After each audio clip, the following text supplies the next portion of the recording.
మన రక్షకుడైన యేసుక్రీస్తు నామములో అందరికీ వందనాలండి.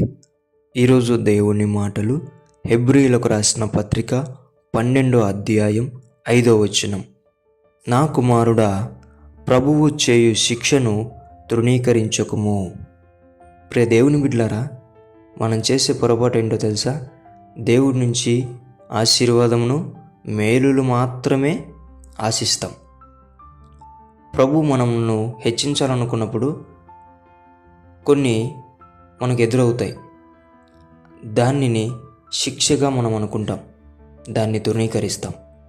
దేవుని బిడ్డలారా, బంగారం ఒక రూపంలో ఉన్నప్పుడు ఒక వాల్యూ ఉంటుంది.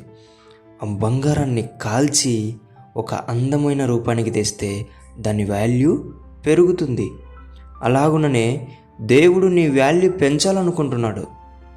నువ్వు ప్రభువు చేయు శిక్షను ఏం చేస్తున్నావు? తృణీకరిస్తుంటున్నావు.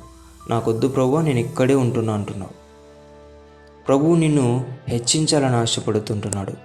దేవుని బిడ్డలారా, యోబు ఆయన శిక్షను తృణీకరించలేదు, రెండంతలుగా ఆశీర్వదింపబడ్డాడు. నీవు కూడా ప్రభువు చేయు శిక్ష తృణీకరించుకోకుంటే రెండంతలుగా ఆశీర్వదింపబడతావు. నీ వాల్యూ పెంచబడుతుంది. దేవుని బిడ్డలారా, ప్రభువు చేతిలో మీ జీవితాన్ని వదిలేయండి. ప్రభువు చే శిక్షనే మనకు నిజమైన మేలు, నిజమైన ఆశీర్వాదం. మీకు తెలుసో తెలియదో. అందుకే దేవుని బిడ్డలారా, ఆయన ఏం చేసినా మన మంచికే అని ఎవరైతే అనుకుంటారో వారి జీవితం నిత్యము ఉన్నత స్థితిలోనే ఉంటుంది. ఆమేన్. దేవుడి మాటలను దీవించునుగాక.